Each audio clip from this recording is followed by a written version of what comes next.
O te toi whaatalo whātu lau whaafonga anga i nei tae au, si mai lau whaafonga o Tālala Radio Samoa.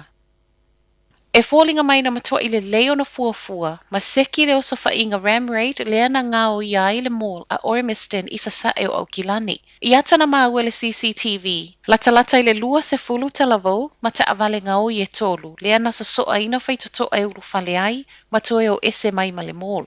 Tusa o le te o le tasi le waweawa na nafi lea na ngāo iai, ma whaaleanga le mall ma i reporti, tolu whale o loa le mall na taula iai e au fiai ma le no liming. I to tono le mall na pe o le highway, i le sawa o te avale na whaongaina i lātou nei. Ma isa whamtalanga me le Ormiston Town Centre, whaalia lo lātou popole, i le whaatupula ia o so whainga whaapene i Aukilani. O le lua vai aso tālu ai na whaongai fo i te avale o so whaiai nisi o whale o loa i Queen Street i Aukilani lava. O le mall na whaaleanga ina mga o ia i le waweawa na nafi, o le whato ata si le tausanga, ai ua whaafā o na Ram Raid, be ngā o ia whaongai te avale. I ulua i whaata inga wasa waitala ono le papasi le toa tele o talavou, pe aloa ia nisi o standards whaamalo si o su engo le NCEA. O standards po tūlanga whaatonuino le NCEA, tasi e mo le numera, ma le lua mo le literacy, o lea ua whaauwhi mai ma e tatawana pasi a mata mai le tausanga fou. O ne tūlanga whaatonu tonu wa whaia ona iso esu enga wailo ai o le whaase fulu pasene o whanau na sue i le level 2 o le NCEA, e le o mawhai ona whaamaliaina pe au sia.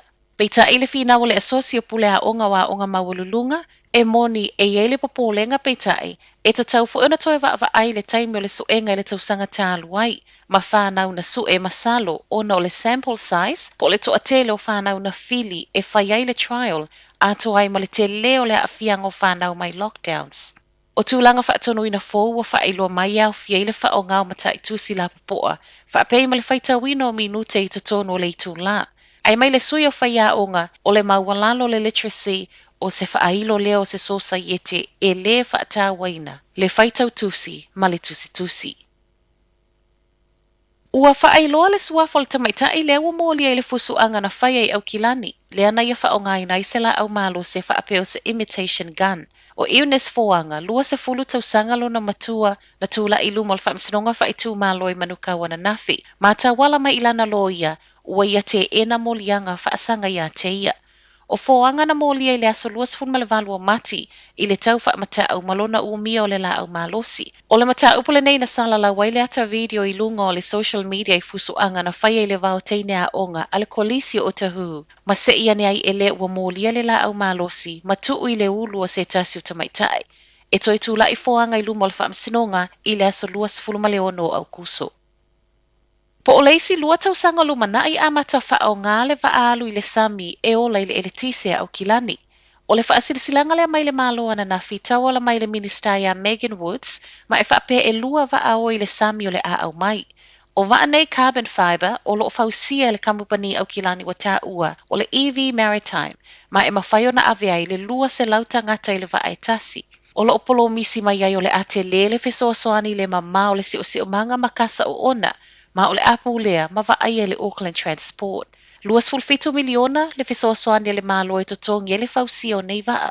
Ma o le nei vai ngā tupe o lo sau mai le COVID-19 Recovery Fund.